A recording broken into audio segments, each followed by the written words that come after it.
here we are. We're live. Hello, everyone. Hello. Hello. Hello.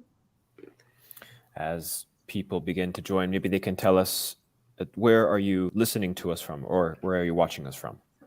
You can leave a comment in the comment section. Mm-hmm. Let's give comments. Yeah, we have. Right. Here they are. Yeah. People. Everyone, tell us where you're listening to us from.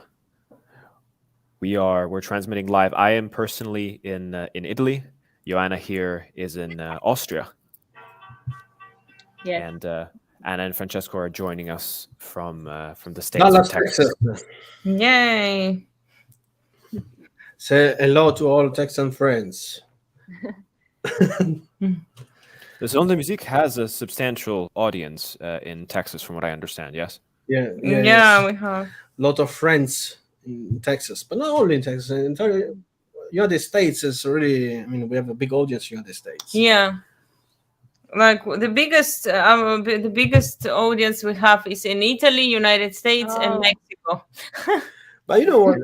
Usually, a lot of people they're coming from Argentina, also England. We have a lot of friends here in Great Britain. Yeah. And you were telling me once that the United States is kind of the go-to place for pianists who want to study and become. There it is. By the way, we have Alex tells us he's listening from Germany. You were telling me, that lots of pianists all over the world want to study in the United States, correct? Well, in the United States, they have many schools that are like concentrating on the music education. For example, the Juilliard School of Music, the Curtis Institute of Music, the Cleveland Institute of Music, the Eastman School of Music, the New England Conservatory in Boston, the Colburn. So there are like many of them, so you can choose from. While there are some colleges or schools of music that are, they're part of the bigger university. For example, in Yale, they have a school of music, but it's a part of the Yale University. It's not just, for the music. Or other universities like universities of Southern California, they also have a school of music. I see. All right. Well, I think we've waited long enough. People have joined. So I'm going to start this episode off. Hello, everyone, and welcome back. Welcome to this Salon de la Musique episode of Meet the Artist. My name is Nicholas Stark, and your hosts today are Anna Bolkina and Francesco Comito. Hello. Hello, everyone. Hello, everyone. While our guest is Joanna Sochacka. Hello. Very nice for me to join you and to join Salon de la Musique. We're happy you could join us. Joanna is a Polish concert pianist who has performed in many prestigious concert halls around the world, from Carnegie Hall in New York to the Royal Albert Hall in London. Joanna is also the CEO and president of the Agitato Music Foundation and the artistic director at both the Arthur Rubinstein Piano Prize, IPC, and the AEGIO International Piano Competition in Europe. Today we'll get a chance to chat with Joanna and answer questions from the audience. Without further ado, I'm going to start us off with a question. Joanna, from what I understand, you're finishing your studies. Could you talk to us a little bit about your feelings towards your academic journey? You see, here at SM, we feel that institutions, for all the good that they certainly do, sometimes fail to teach young musicians how to thrive in the modern world of classical music. I'm talking about skills such as entrepreneurial skills and even social media skills. What are your thoughts on your academic journey and on how it has prepared you? Yes, so my academic journey was really long. Actually, it's still I'm still learning. Yes, as you said, I'm finishing my studies. But it was a really long journey. So I had many different experiences. Also studying in 3 countries, because first I was studying in Poland, after in Switzerland, and at the end in Austria. So also from this international perspectives, why actually I was studying so long? That was somehow connected to the topic which you just present, because when I started the studies, I realized how many things, also with, as you said, with promotion of the own brand, of the name, also all these skills, yes, with marketing, or also through the social media, how many things are actually hidden. Because we, when we are young, mostly we are tough, that we should work hard. Yes, we should go to the exams step by step. We should do this repertoire to become a pianist. Yes, to become a pianist after, especially when we are in high school or at the beginning of the studies. Right. But actually, nobody is telling what it means to become a pianist and what will happen when we will finish these studies. That it's not like opening the new gate. Yes, like we finished the studies, we really learned what we could, and now everything is possible. Yes, we can have many concerts, we can be very active. Yes, this is not mostly not so easy. And as I know, many actually many students, they don't know about it. They think, yes, they will just after finishing the masters, they will run into concerts live, and they are not prepared that actually we are our studies, because not many people, yes, are telling about it, are preparation for teaching. Yes, are mostly preparation to become after a teacher. Yes, to work This in the is a key music school. concept, I think, that many people don't have at the forefront of their minds. So I almost want to Yes. ask you to say it again. So education prepares most pianists not to perform or to have a career as a pianist, but to essentially have an academic career. Yes, actually, yes. And there is also this way that most of the young people, they want to be a concert pianist. Yes, but actually nobody tells you that you probably you will become a teacher. Yes, if you want to be a concert pianist, you need to do this and this. You need to connect with your public. You need to have a little bit different view on your studies. Yes, you also you can go to the competitions, but sometimes that's not the exactly the way which will give you yes, the success. So this is more complicated. And actually, when I started to realize that world is like piano world, yes, it's not so easy as I thought when I was very young. I'd like to ask you, actually, when exactly did you realize this? So did you have a sort of, did you realize this all at once? Did you have a sort of epiphany? What happened, and what was going through your head when you realized this?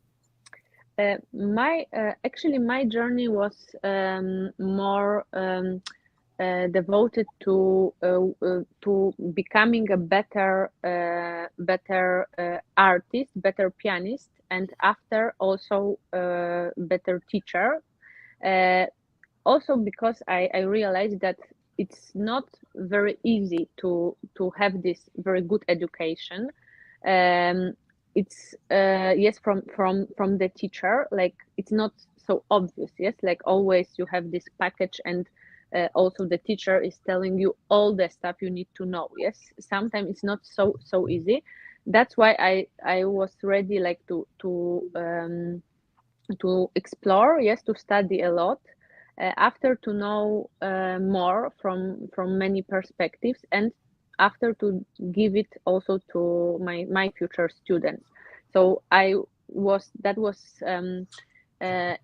think I was then at the third year of bachelor in Poland, when I realized that I want to to do two things. First of all, I want to be like to have really knowledge from many opportunities from many people to go out of Poland to study in different countries to try to develop myself and my technical skills. But at the same point, I wanted to gain that knowledge to after be a teacher who will give my future students this package. Yes, I will not only teach them how to play the piano. That's of course that's the most important. Yes, properly how to play the piano. Of course, that's the foundation. But also I will give them somehow this mental support. Yes, what you should do if you want to be a pianist. Yes, when you'll teach them a mindset, essentially. Yes, like also how to build repertoire after to be used, for example, for concerts, for like pianistic life, because also that's what I realized, that learning just the pieces for exam, and then another pieces for exam, sometimes playing not the pieces which are actually so good, so well chosen, that's maybe not the only way. That sometimes maybe it would be nice to think before, even at the beginning of the studies, about which repertoire this the person should play, should build for the future, for after, for the also for the concerts, if they will happen. So that's very interesting. And Anna and Francesco, if you have anything to say, to comment, please jump in. But I want to ask Anna to maybe dive in even deeper into this. So you realized that maybe there wasn't enough attention that was being paid to what repertoire was being taught. And so what are your insights? How do you believe musicians should think of the repertoire that they decide to learn? How should they structure it? How should they approach it? Yes, I think that's kind of my system, but I think it should be a little bit diversified. Like the repertoire should contain, for example, something from each century, from each epoch. Like every pianist should have probably some Bach, then classical sonatas, 2 or 3, or these ones which are really nice, which are really beautiful for the pianist, which the pianist will enjoy, when he will play that. And also after something like big romantic forms, of romantic composers, something from 20th century, and also piano concertos, also from the few epochs, and 2, 3, even more piano concertos. So I think that should be a base, and also it should be the pieces which really this person is like will manage to play very well. And I know that that's very good sometimes to try another pieces or another parts of the repertoire, sometimes to learn contemporary pieces, but or even to play. Sometimes the teachers, they like to give too difficult pieces to learn, like to teach something pianist, with too difficult piece. I'm not saying like I'm against, like everybody can do what is good, for themselves, but my idea is mostly to be focused on building this quite I think quite full repertoire from all these epochs, and also repertoire which after will be very useful, so with which we can really build a nice concert program or nice recital program. So that's my idea. When you say nice, I imagine you mean diversified. right? Because maybe Also, you but believe. of course, not only, yes, because there is also like each pianist, I think, likes certain I don't know, period, yes, of the music. Some maybe likes more romantic music, some maybe Chopin, some I don't know, Beethoven. So of course, for example, in my repertoire, it's I have a lot of Chopin because I'm Polish, so I needed to play a lot of his compositions. But because I really love Russian music and Russian composers as well, I have quite a lot of them in the repertoire. So that's the my choice. Yes, that I for example have more Rachmaninoff than Ravel. Yes, for example, but still. For me, it's nice to even at the beginning of studies to think about the future. Yes, how to build this repertoire that it will be really really useful. So that's my idea. Joanna, I would like to ask you one thing. Before I ask you this question, I am thinking, I'm elaborating your thoughts and your words, and one thing that really caught my attention is that something is hidden when we are starting to practice the piano, so or any kind of instrument. So we are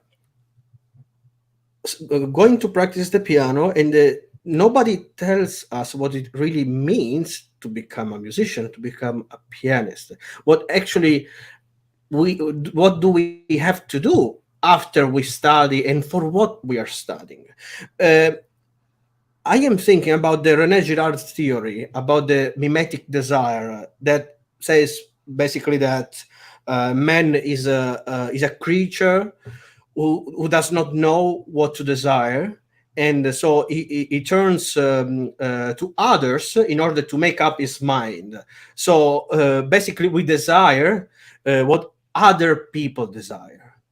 My question is, as a musician, what do you think we desire? A career? And if it's a career, it's something that other people want. So we want the same thing. What is a career according to your opinion? Do you think that actually something that is not the most important thing for a musician? I mean, I don't know if it makes sense what I'm trying to say. What do you think? I think it's sometimes it depends. Of course, we cannot say in general, yes, because sometimes I think maybe there are people who already know, yes, when they start a musical journey, for example, they already think, yes, I want to teach, yes, after the piano. But I think in general, when we study this career, it means playing, yes, playing on stage after finishing the studies, playing concerts or playing for the audiences. So I think in general, for most of the piano students, for the small, yes, children, that's the I think the meaning of career. It's after to be somehow recognizable. Sometimes yes. To have this audience which we are connected to, and to perform. So I think this is a little bit hidden, that sometimes at the beginning of studies nobody is telling us how actually this all this building a career works. Yes, and what are the essential things to make this happen. Yeah, because I see all these, for example, students, maybe from Asia, from Russia, from other, all countries. These kids, they go and they practice in a certain way because somebody told them that they should do in a certain way. So they teach somehow to draw in the lines. They don't teach them how to draw out of the lines, like every artist should do. Not somebody that only plays like a good employee. This is my concern. So we don't have any more artists, but we have employees. They should have this repertoire, classical, romantic repertoire, concerti, go and play. And so the mindset of students is somehow manipulated since they are born. And after they arrive, they finish their study and they don't know, what am I doing here? I don't know what to do. Who's going to give me my money? Because I expect people to give me money for something. So what can we do now for students, for our students, not us as a student, for our students, you as a teacher? What would you do? I think, like what you said, it's actually very, very right, because we somehow don't realize that how many actually pianists and students, yes, are in the world. Yes, there are so many. And what is the way to somehow build something own, yes, as an artist? I think this is very important to not think that someone will do it for you. Yes, someone will come from nowhere and will do it for you, but also to believe that you are somehow how you are. Yes, you are special and you are somehow unique. Yes, so you can always find something in your playing, in your personality. Yes, which we can show after to the audiences, which will attract the audiences. So actually, that's for me, that's the most important in artists' lives. I was always this connection with the people, which you can create with the audience, as when you are a pianist, when you just go to the stage and then they hear, yes, oh yes, I like his playing, there is something special in it. So it can be any project which you have, for example, with some composer which you like, or unknown composer, or something which I really feel good at, and then to just don't be ashamed of it, like, oh, I'm not good enough, always like this thinking, yes, which we sometimes have in the school, yes, or I'm not good enough because if you want to have something, if you want to perform, if you want to play, you just need to try, yes, to do it. You just need to develop, of course, that's the foundation, like we said before, that you need to be, of course, good pianist, yes, or good musician. You cannot be like, don't practice at all and then go and say, please, I want to have many followers or many listeners. You need to try to be the best version of yourself, and you need to try to learn and to practice a lot, but still you need to remember that you are you and only you. Yes, You are there is the yes. brand. You are the main character of this incredible movie. Yes, No? and there is also no one else as you. Yes, because I believe, I don't know, maybe there are many billions of people, but I believe that we are all in one Version. version. Like each person is unique. So it's also, for me, there is no sense to all the time compare myself to everyone, like, oh, maybe he's better, oh, maybe he's doing this, I'm not doing this. That's for me without sense. Yes, because I have my own path, I have my own style of I don't know, playing, I have my own sound, because everyone has unique sound. Yes, because we are all different, we have different bodies, different weight, different imagination, different musicality, so everyone will play something differently, and that's actually what is great in our in the music. Yes, so I think it's when someone really wants to achieve the, I don't know, to connect with audiences, to play, to show themselves, it's just the way to believe in you, to do the best as you can, and also just not to compare with all the time with, oh, I will not do it because there are 20 who are doing it better, so I will sit and I will complain in my room. Yes, so I think it's what you say is I think this really is important. It's It really is. It's a important. very important message for people to hear. And now I'm thinking about, for example, one of my teachers. Now I want to take the stone from my shoe. He was spending the most of the time of each lesson comparing what all of his students, I mean, or for example, me or the student that was playing, comparing. You're playing with what is magic student from the Peroranium place they were doing. And so I said, Maestro, can we practice? I would like to learn this Sonata 101. No, this my student could not play. So how can you do it? So these kind of things are really, I say somehow teachers are, they have a big responsibility in how to develop the personality of their students. But in another hand, I would like to say, is the responsibility also of the student.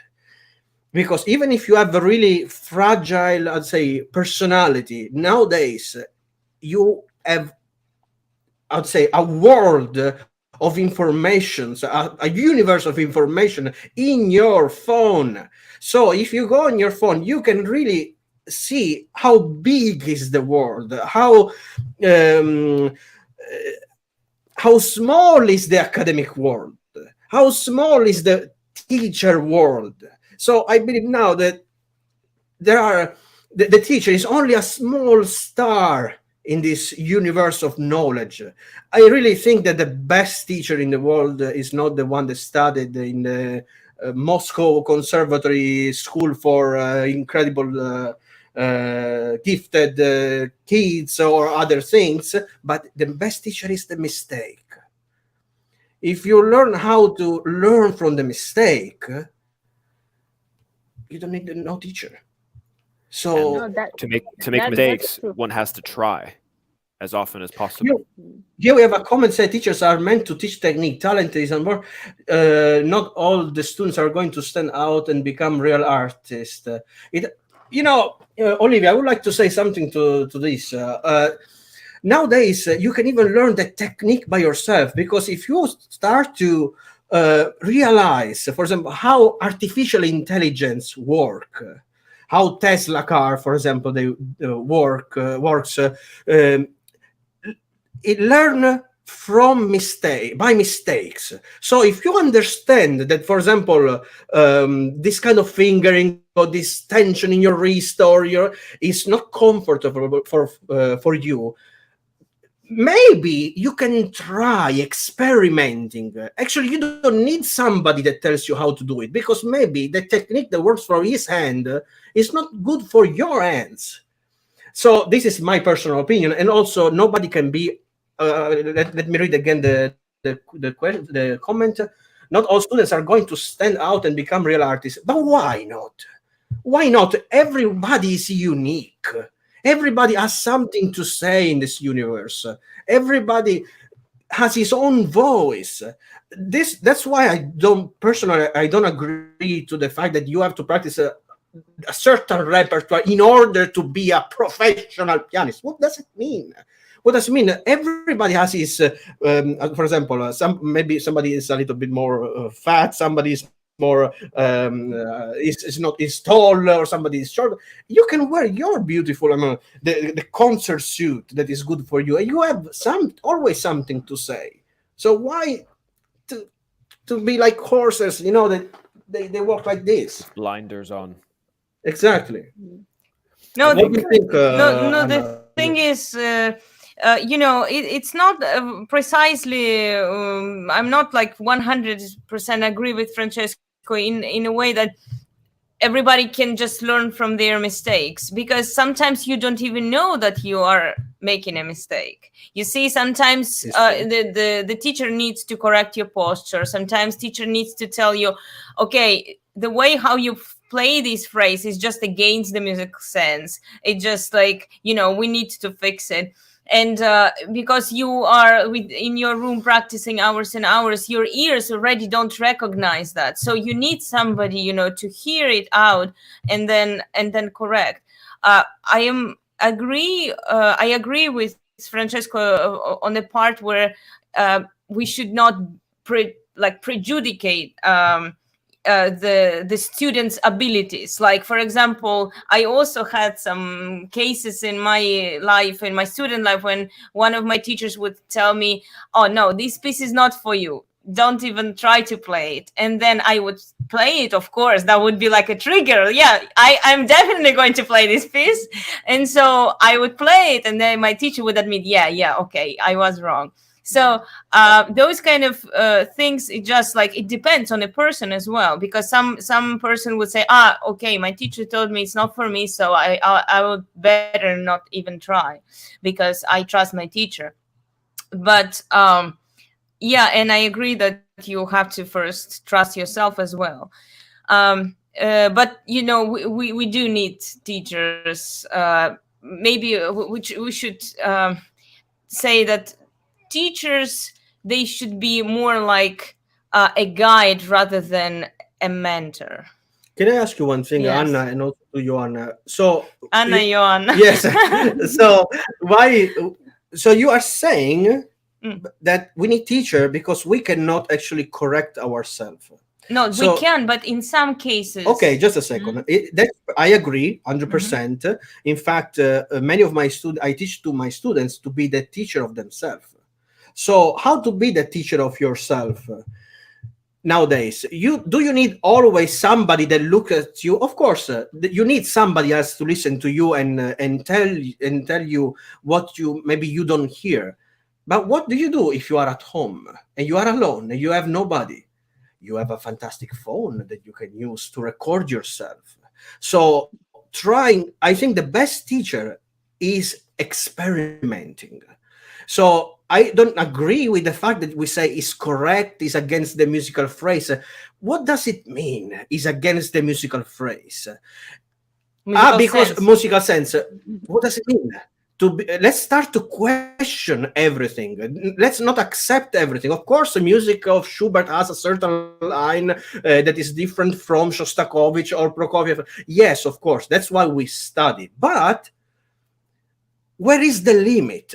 Can we move and jump the limit? Can we start to think beyond the limit? I think we can, but we need to arrive to a certain level to be able to do so. That's right. But there is the risk that if you are taught in a really strict way and you don't have freedom to question things, you cannot say to your teacher, I think that what you're saying, you are an idiot because you think that for this reason and this reason. Of course, respectfully, you cannot say in schools because they gonna give you a bad grade. You don't pass the exam, you don't pass the first round of the competition. They kick you out from the competition, and so what?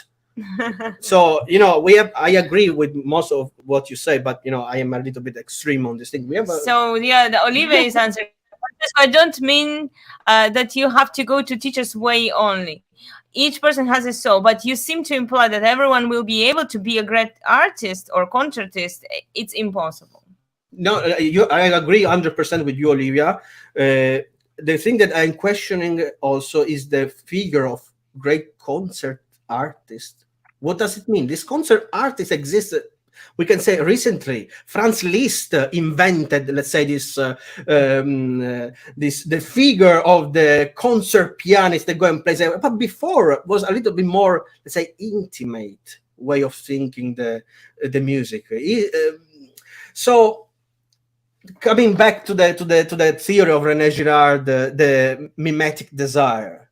So what we want is actually our desire, or something else.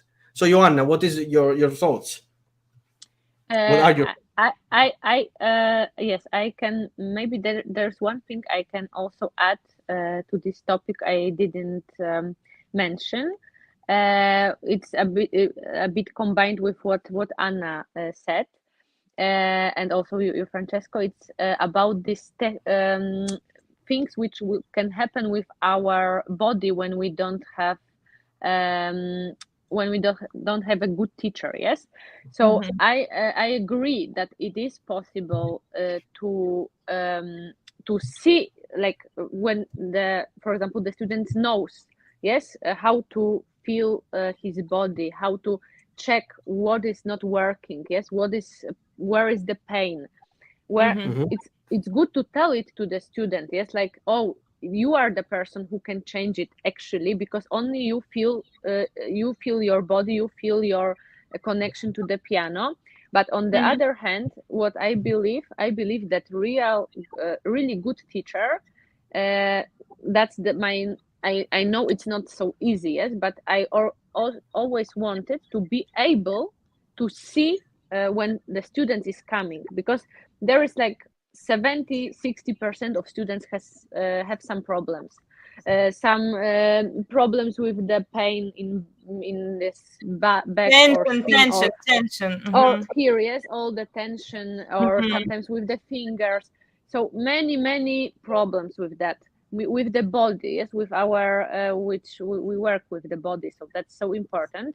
And I know I had so many friends that they finished playing, they finished careers because of that, because of the problems with some really finger injury or a wrist injury or forearm injury. Many.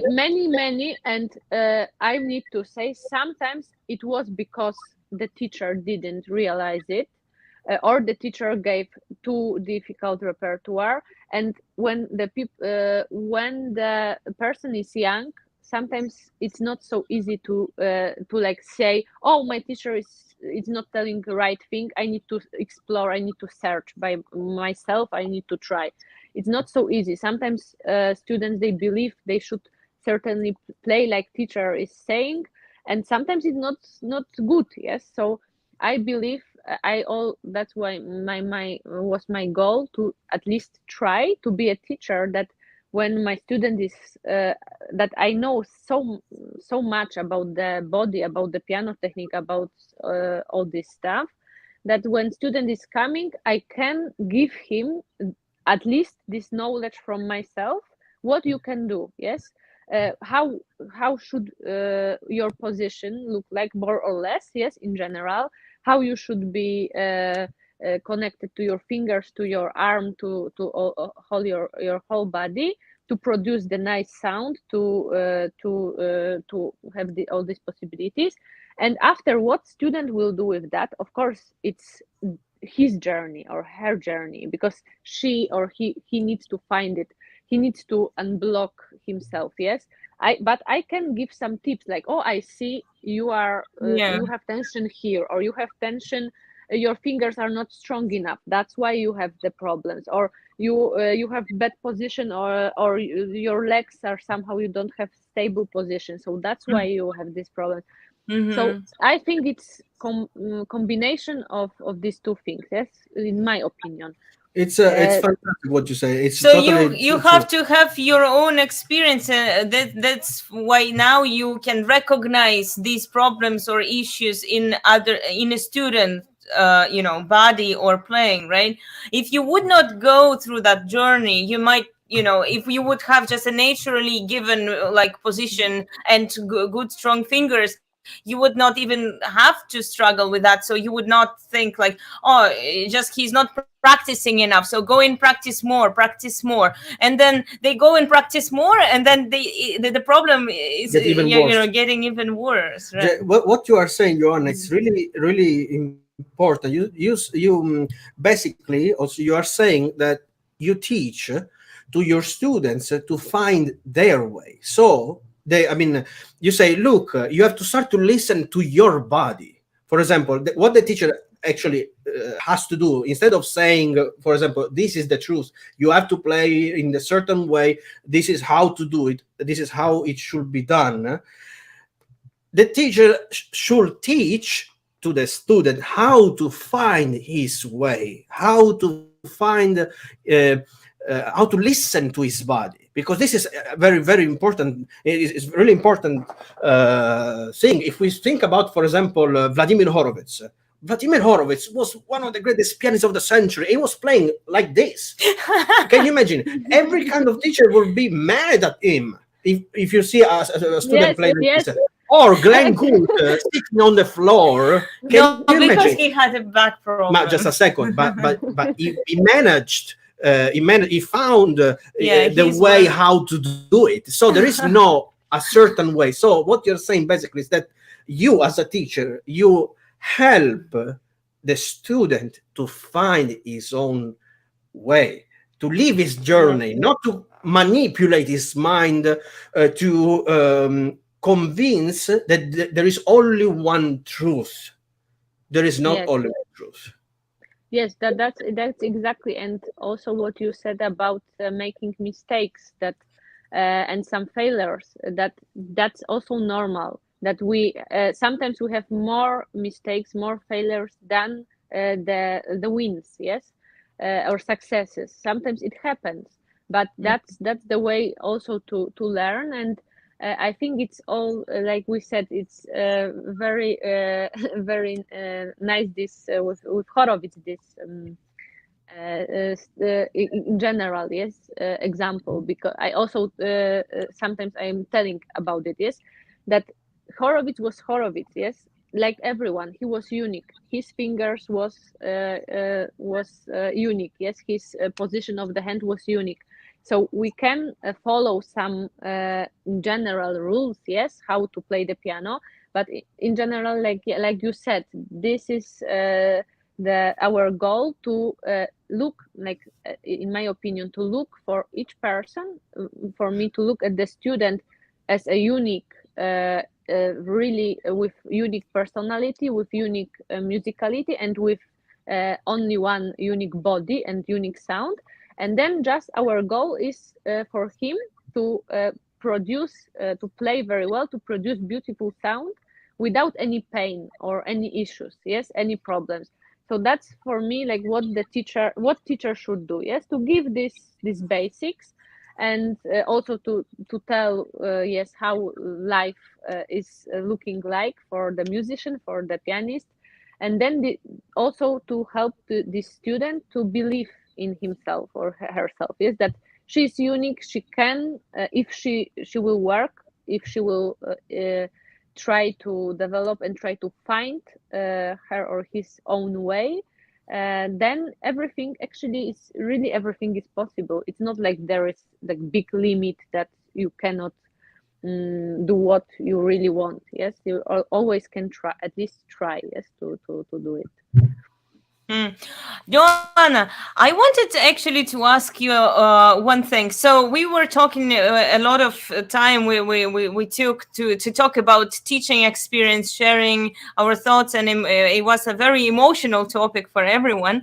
But another like very important topic that we would like to talk about is the entrepreneurial skills that you have and demonstrated already. So as Nicola mentioned in the very beginning, you are a CEO of the foundation. And so how does it, how did it happen? Like, how did you arrive to, to this point of your life? And like, was it something naturally that came to you, or I mean, do you have any background of any entrepreneurial skills, or you had to learn it on the way? Just could you elaborate please on this topic a little bit? Thank you. Of course. So like you said, it came for me quite naturally, because I at some point when also during my studies, because as I said, I'm studying for the long time, because I'm trying to explore, to learn, to see different perspectives. But at some point also I was not only going to the competitions as a participant. I also started to take part as a jury member so that was the moment when I also like saw this everything from the other side, not only as a participant but also like a member of jury. So after that, also it was natural to that I started to give some master classes. So some public or yes, lessons and so on. And when it's also very very nice that when you are on this side, yes, of the musical world, you meet the people who are creating, yes, some events, some festivals, some master class, some competitions, or some other stuff they want to do. And I just thought, okay, maybe I can somehow also start in the future to have my own events, yes, my own festivals or my own master classes, to invite some talents or some young people to participate. And yes, and that's how it started. That actually this is the beginning of the journey, because it's last maybe 3 or 2 years when I'm doing also the events or planning the festivals. But it's few events every year, which also for the next year I'm planning one festival combined with master classes. And I think it's somehow for many people who like to do it, because of course it's not everybody will like to do it, is to organize, to think about the project, yes, somehow. But yes, but for me it was quite natural that it just started in my life. So I'm trying to combine it with the playing, yes, with piano career. But when you started it, like what did you start with? Did you have any idea like where to start from, or like how it will be, like what are the steps, or did you read some, I don't know, literature, or What is happening? I don't know. A bit of an echo. Uh-huh. Yes. I So- want to change for the my camera mic, but I think it's not possible. We can hear you No fine. worries. We can hear you fine. Yeah. Yeah. Yes, okay, because I think my and then now you can hear me. Now we or- can't hear you. No, Yes? we can. Uh-huh. Yes. Now we can. Yes. Okay. Great. So I'm sorry because I didn't hear. Because of that, I didn't hear very well your question. So I was asking, like, what were your steps? Like, did you already know where to start from, or did you, somebody guide you, or did you read some, I don't know, info in internet, or you took some seminars or courses on the entrepreneurship? I wonder, like, how would one, like, okay, I have a wish, I want to make my own festival, but then I'm like, okay, How to do it? How to do it? Yeah. Yes, so mostly I got the knowledge from the friends, from the people who I know, who also do the same things. But as well, for example, when I was starting the foundation, I needed to, of course, to fill out many documents, yes, to make all the regulations of it. And some of the informations I just found in the internet, yes, how to, like, it's very nowadays life, it's quite easy, yes, because we can just Google everything. Mhm. So of course also I was checking how to do it, how exactly how to write the papers. I was checking that in the web. But mostly the ideas and how to plan events, or yes, how to plan, that was just natural thing which I was learning also when I was participating, yes, with my friends, when I was seeing how they do it, how they plan, and that also that's something which is when you have friends, yes, when you know also like some people who are doing the similar things.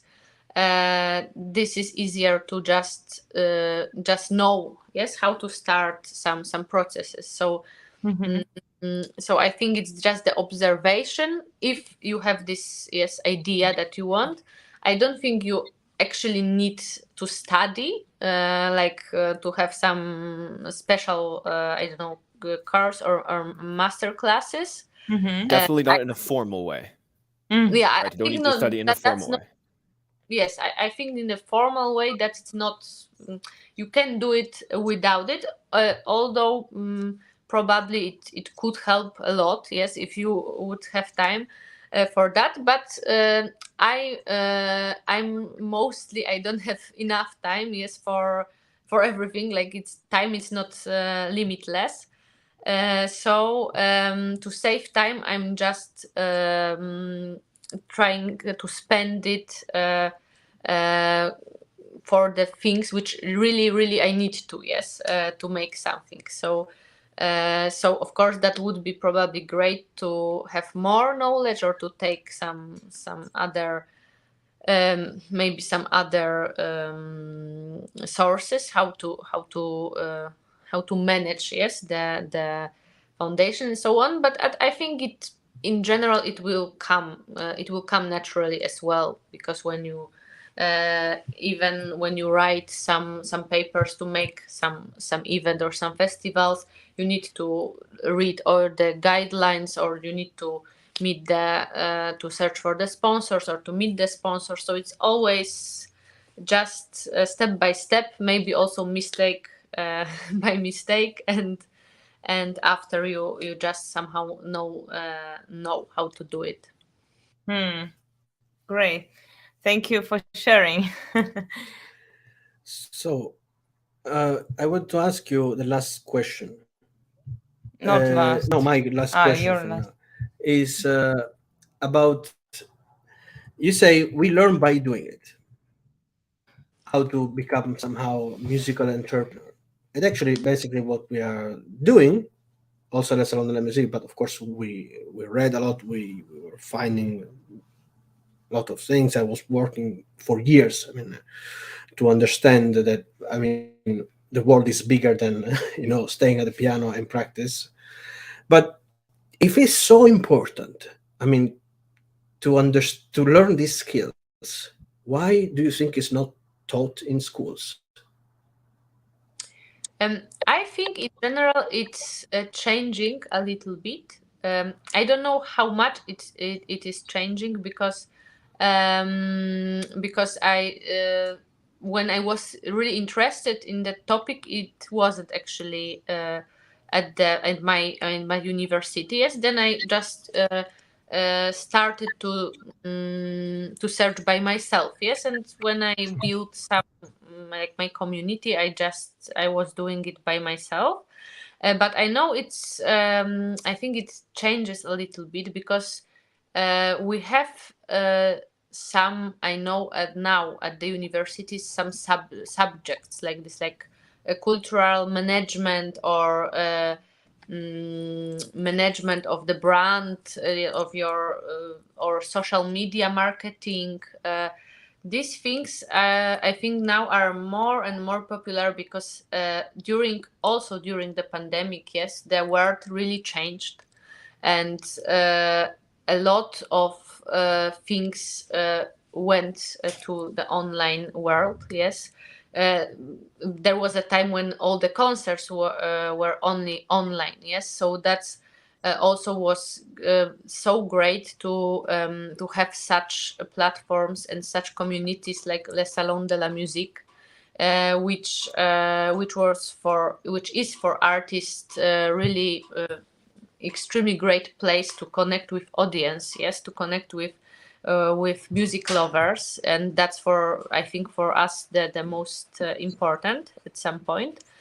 So it is really the life, the world is changing. So I think maybe in the future it will be more and more of these subjects, yes, about how to make actually how to promote yourself, how to promote your music, how to show yourself in the media or social media. It's just the this small key that I think everyone should try to build something, yes, something own, something somehow, yes, because we are unique, so somehow interesting, and then just to try to develop it, yes, through the media, so not so share to the people, to the audience, not to hide everything. I think that's in social media, that's the most important thing, just to show like in life, yes, to show the own art or own ideas for the music and for the life. I would like to add something to to everything. I mean, that really makes me think. Universities or schools, they always arrive late. So they starting to teach how to work on social media, but actually now we are in the moment that we are not on the web 3.0, we are going the web 5.0.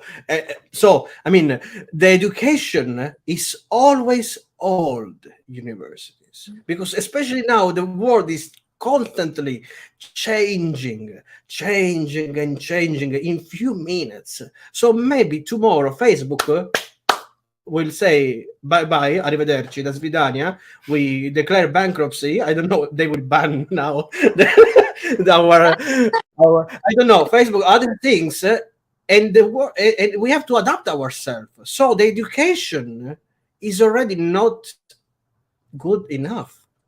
So maybe we should focus on another kind of education, maybe the spiritual education. So in order to be adaptable to changes. So what do you think about this kind of education, the spiritual education? That is, I'm not talking about religion. I'm talking about spiritual education. It's a different thing. So to find the strength inside yourself to adapt yourself to the world. That is also, I think, very important topic and not easy thing. And actually, I have these thoughts lately when I was just traveling by train, and one lady told me, "Oh, 30 years ago, the life was so easy, and now all the children, all the young people were so like smiling and happy, even if like actually in Poland the life was very hard, yes, 30 years ago, but still like there was some easiness with the emotions." And she said that she feels she sees that now young people are struggling a lot, that people in general are struggling a lot because of these changes, that they are coming fast and we are not ready, we are not adapted to them, we are not learn like actually nobody for example is saying how to deal with the stress or with all these things which are coming from the media, from the telephone, from the social media, from the world, yes, or all around. And she told me like many people are now a bit especially young people a bit lost, sometimes yes, struggling, sometimes a bit sad because of some things which are coming, because also the social media, it's not only good things, there is also hate, yes, there is also this negative side, yes, of all of the world now. So I think that this is that would be very very important to take care of it. Yes, that this changes, how this changes influence the community and people, especially young people, which sometimes who sometimes they don't have they are not so strong like mentally like we are. Yes, like as adults. So how to yes, also in the schools, in the universities, how to manage with it, yes, with these changes. So that's what I can combine with the topic you said, that it is actually very important to speak about it and to search, yes, how we can even help the community to deal with these changes, which are now very very fast and very big, yes, all the time. The impact of these changings are it's really, I mean, it's really strong. So it's Yes. Thank you, Joanna. I have a final question that I would like to ask you. I would be remiss if I did not. It's about your upcoming CD. But first, let's hear from our sponsor, the Hotel Pumea Club.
Very well. So I was saying, you have a CD coming up. Is this correct?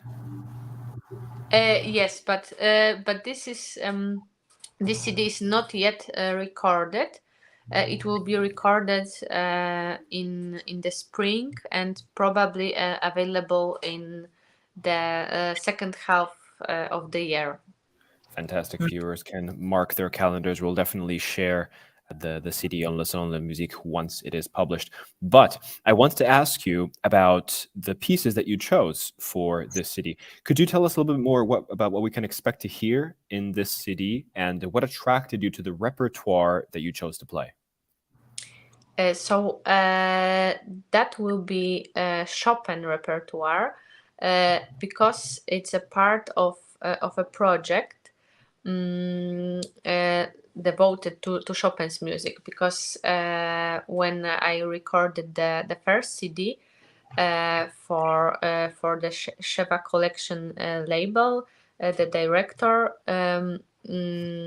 told, "Oh, I really like your approach to Chopin, so let's record more Chopin, even maybe the all the works composed by Chopin, the piano works, of course." So step by step, he said to choose the repertoire for the next CD, because on the first one we recorded Preludes, Opus 28, and Polonaise Fantasy. So for the second one, I decided we will record the sonatas, which are very big and really really complicated works. Actually, I performed few times it's third in the catalog, B minor sonata, which is For me, the most difficult piece written by Chopin, like in my opinion, especially first movement, and not only in the meaning of technical issues, but also it's not easy to build this piece very well in terms of the interpretation, like musical interpretation. So, and the structure of this piece is very complicated. So that was our decision. Probably there will be also 2 nocturnes, Opus 62, which I performed many times. These are my favorite nocturnes. So that's the repertoire. So I hope it will be successful, the recording. For sure. Sure, we are looking forward to it. Can you give us maybe one last comment? Is there something in particular that you learned about Chopin as you worked on his performances? About Chopin, I could say the most important thing to me in his music, which sometimes we make complicated, is the simplicity. So sometimes in Chopin, because he wrote so well, actually he composed so well and so beautifully, sometimes we just need to really do what he wrote, is what he composed, what he is in the text, and just to add a little bit of our personality and beautiful sound, and that will be completely enough to just make it as simple as it possible, because this music sometimes really needs not a lot of thinking, like, oh, what Doesn't need to be overcomplicated. Yes, it's just like, I think the beautifulness of the Chopin is in this music, simplicity, and it's really, as we know, that one of the most, I think, loved, composer and music in the world. So we look forward to the CD. Yeah, we are. Thank you very much. Thank you for joining us today. It was very great conversation. And absolutely, we have interview. other things to talk about, so we want you again here in our Meet the Artist. With huge pleasure, and thank you to you for doing that, because it's really for me important and really great that we can speak about such topics, and also Precisely. about some differences in thinking. We can have these discussions, because this is the future of the music of the world. I think it's just the discussion and exploring also all what is really matters in our musical community. So thank you to you. Cooperation is the key, not competition. This is my last sentence. Okay. Yes. Very So well. thank you very much, and hope to see you again.